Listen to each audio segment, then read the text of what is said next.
देतो भाई, घे ना यार, कशाला. ठीक आहे. थँक्यू. जरा माझं हे बघू नका तुम्ही, अति करताय. हे भाई बस ना, बंद कर ना आता, बंद कर, नाहीतर भाई मी विसरून जाईल मी खासदार आहे. तुम्ही काय पहिला पण सांगितलंय मी.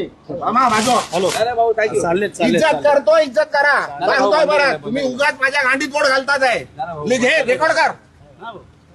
इज्जत करतो, उगाच डोक्यात जाऊ नका, उगाच डोक्यात जाऊ नका. घराखाली उगाच देतो, ठेवतोय तुम्हाला, जेवायला देतोय. काय उगाच त्यांच्याकडे जाल, ते बोलतात ना मला, मी बोलणार नाहीये. आता परत आले तर मारून पाठवणार तुम्हाला. पण जे बोलायचं लिहायचं ते लिहा, रेकॉर्ड करा, सांगा तिकडे कमिशनरकडे जाऊन कंप्लेंट करा. इज्जत करतोय तुम्हाला, सहन करतोय, खूप दिवस सहन केलं तुम्ही. हा बाजू कशाला गाडीत घुसताय.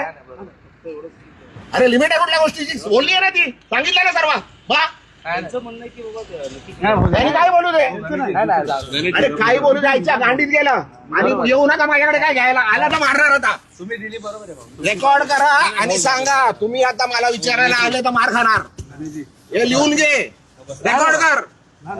काय करायचंय, कंप्लेंट करायची कर. पोलीस आहेत सर्व, त्यांच्या समोर सांगतोय. बस झाला, सहन केलं खूप. हा तुम्ही दिली प्रतिक्रिया तेवढी बरोबर. तुम्हाला उभं नाही करायचं इकडे, तुम्हाला जेवायला देतो मी इकडे. घरापर्यंत आले तुम्ही माझ्या, एक कॅमेरावाला त्या दिवशी घरात आलो माझ्या. हा? घरात माझे बायका मुलं झोपलेले आहेत, माझे सुनबाई झोपलेले, घरात गेले, घरात रेकॉर्डिंग केली. जे खासदार संसदेमध्ये कायदे तयार करतात, जे खासदार या देशाच्या एकंदरीत लॉ अँड ऑर्डरची चर्चा करतात, तेच खासदार पत्रकारांना किंवा राजकीय नेत्यांना बॉम्बने उडवण्याची धमकी देतात. म्हणजे सत्तेची नशा किती असते, सत्ता किती डोक्यात बसते. ज्यांच्या चेहऱ्यावर, ज्यांच्या चिन्हावर, ज्या पक्षावर तुम्ही या महाराष्ट्रात निवडून आला, त्यांच्याशी तुम्ही जी काय प्रतारणा करता, उभा महाराष्ट्र पाहतोय. मतदारांनी तुमच्यावर विश्वास ठेवला, तुमच्या कामावर नाही. तुम्ही ज्या पक्षाचं पक्षचिन्ह घेतलं त्या नेत्यांवर. नेत्यांनी काही चुकी केली असेल म्हणून तुम्हाला राग असेल, साहजिक आहे. पण तुम्ही जी चुकी केली त्याच्यावर नेत्याची जी आबरू गेली, त्या पक्षाच्या कार्यकर्त्यांची म्हणजे कष्टाची जी चेष्टा झाली, याला काय उत्तर आहे. म्हणजे गद्दारीचा किंवा वाचाळविरीचा भस्मासूर किती भयानक असू शकतो. तुम्ही सुरुवातीला काय सन्माननीय खासदार बोलले हे ऐकलं, त्यांनी आता दिलगिरी व्यक्त केली, हे सुद्धा तुमच्या निदर्शनास येऊ द्या. नमस्कार, जय महाराष्ट्र. जो प्रकार माझ्यात आणि पत्रकारांमध्ये हा झालेला आहे, त्याच्यासाठी मी मनापासून दिलगिरी व्यक्त करतो. आणि हा प्रकार का घडला हे जरा आपल्याला सांगू इच्छितो. ज्या दिवसापासून मी शिवसेनेत प्रवेश केलाय, त्या दिवसापासून एकदम वाईट शब्दात आणि शिव्यागाळ करून मला जे अपमान करत होते, तरी पण मी सर्व अपमान सहन केले. तरी सुद्धा आज सकाळी परत एक पत्रकार मित्र आले होते. मी त्यांना हात जोडून विनंती केली का बाबा, याबद्दल आपण कुठलंही मला विचारू नका. जे मला काय बोलायचं होतं ते मी सर्व बोलून झालेलं आहे. आता कृपा करून काय बोलू नका. मी हात जोडून त्यांना विनंती केली. वारंवार मी सांगत आलेलो आहे का बाबा, हे सर्व प्रकार हा माझा आहे. मला आपण जे शिव्या देतात आहे ठीक आहे, पण माझ्या परिवाराला, माझ्या मुलीला, माझ्या पत्नीला, माझ्या वडिलांना, माझ्या परिवाराला आपण जे वाईट बोलताय, शिव्या देतात आहे, त्यापासून त्यांना जरा लांब ठेवा असं मी त्यांना वारंवार विनंती करत आलोय. तरी सुद्धा आज सकाळी पण पुन्हा एकदा माझ्या पत्नीबद्दल, माझ्या वडिलांबद्दल वाईट शब्द, वाईट गोष्टी सांगण्यात आल्या, खोट्या गोष्टी सांगण्यात आल्या. आणि तरी ते पत्रकार त्याच गोष्टी परत विचारण्याकरता आल्या. माझ्याकडून त्यांना विनंती करण्यात आली, पण त्यांनी न थांबता ते चालू राहिलं. त्याच्यात जरा वाद जरा जास्त झाला. माझ्याकडून चुकीने काहीतरी अपशब्द निघाले.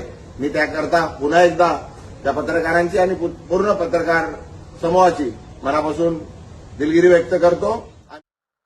काय म्हणतात खासदार, माझ्याकडून नजर चुकीने हे सगळं झालं.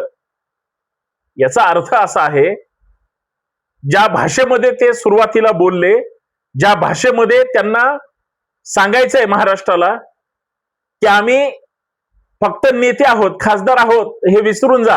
आम्ही एक नंबरचे गावगुंड आहोत. आमची भाषा तशी आहे, आमची भूमिका तशी आहे. तुम्ही पत्रकार असू द्या, अहो आम्ही तुम्हाला भेट नाही तर या महाराष्ट्रामध्ये कुणालाच भेट नाही. हे या खासदार महोदयांना, खासदार संजय दिना पाटील साहेबांना हे निदर्शनास आणून द्यायचं होतं. त्यांना भारताची राज्यघटना, कायदा, कायद्याची जी काही एकंदरीत पद्धत असते, तुम्ही जर चुकीचं बोलाल तर तुम्हाला ते फेडावं, भोगावं लागेल. म्हणजे या देशाची राज्यघटना किंवा संविधानानं दिलेले जे काही हक्क अधिकार आहेत, नियम आहेत आणि सगळ्यात महत्वाचं सेक्शन आहेत, तुम्ही जर उडवून देण्याची धमकी देत असाल, तुम्ही जीवे मारण्याची धमकी देत असाल, तुम्ही शिवीगाळ करत असाल, तर त्या सगळ्याला कायद्याचं रूप आहे. तुम्ही या बाजूला बघू शकता की कुठल्या कायद्यामध्ये कशा पद्धतीनं काय काय त्या ठिकाणी, खासदार असो किंवा सर्वसामान्य माणूस, कायदा सगळ्यांना सारखा आहे. सामान्य माणसांनी धमकी दिली तरी तोच सेक्शन लागेल, खासदारांनी धमकी दिली तरी तोच. पण राज्याचे मुख्यमंत्री किंवा राज्याचे गृहमंत्री त्यांच्या पक्षाच्या सोबत आलेल्या या खासदाराला उडवण्याची धमकी देणार का? अर्थात परवानगी देणार का? अर्थात त्यांच्या त्या वक्तव्याचं हे समर्थन करणार का?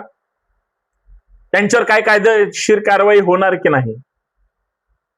आणि जे दीडदमडीची लोक इतर वेळी कायदा सुव्यवस्थेच्या प्रश्नावर चर्चा करत असतात, ती लालघोटी म्हणा किंवा अंधभक्त म्हणा, आता या प्रकरणामध्ये कुठं मुख गिळून गप्प बसलीयेत, याचा सुद्धा शोध आणि बोध घ्यावा लागेल. सगळ्यात महत्वाचं,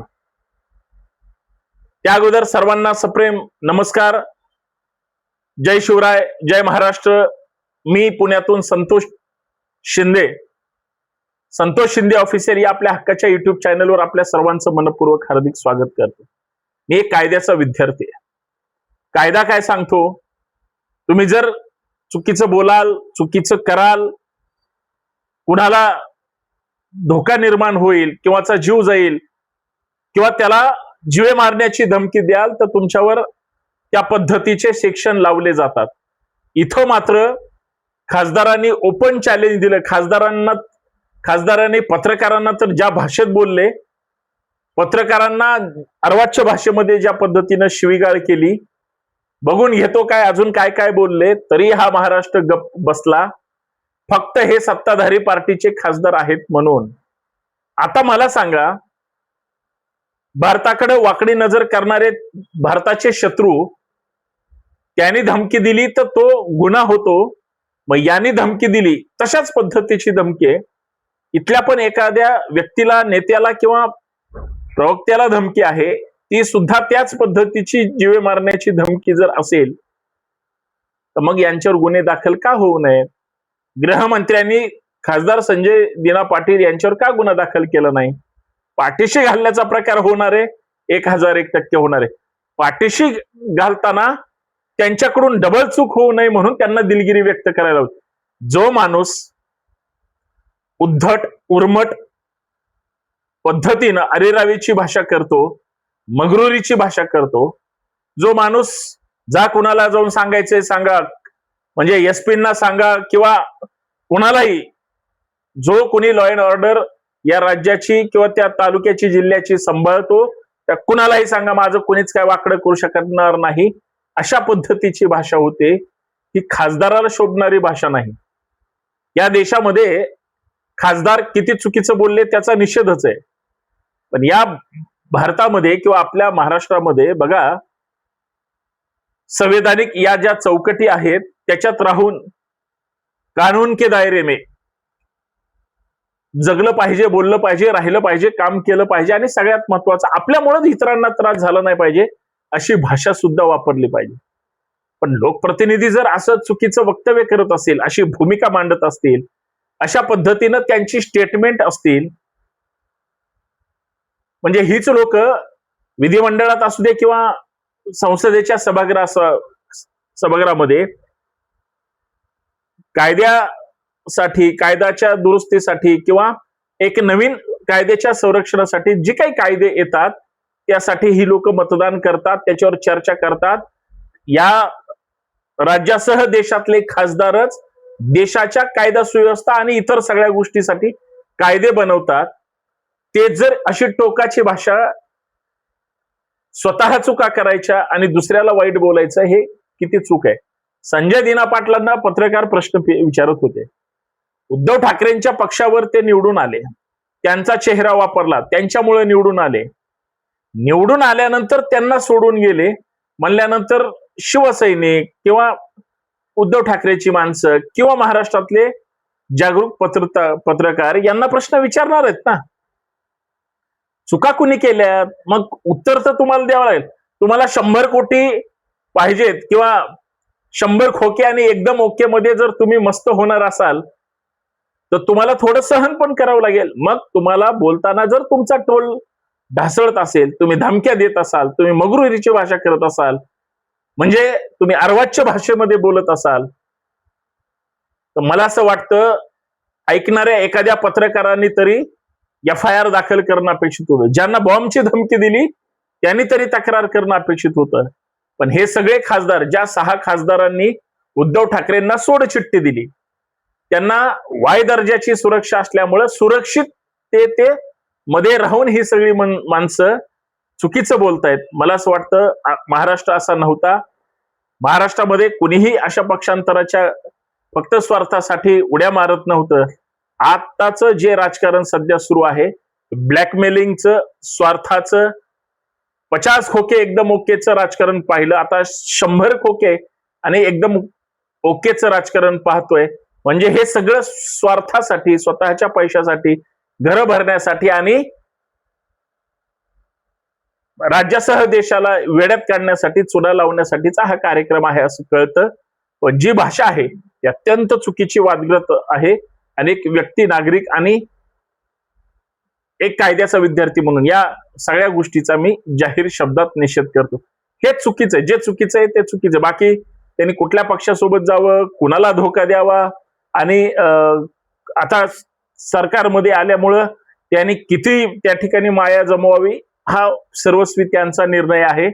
त्यांच्याकडून राज्याच्या आणि देशाच्या हितासाठी बाधक जर काही भाष्य झालं किंवा वक्तव्य झालं तर आपण या वक्तव्याचा पाहिजे तेवढा निषेध तर करणारच आहोत. तुम्हाला काय वाटतं?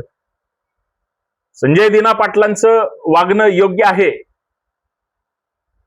भाषा चुकीची आहे, की मी बोलतोय ते बरोबर किंवा चुकीचं आहे? नक्कीच कमेंट करून सांगा. जय शिव.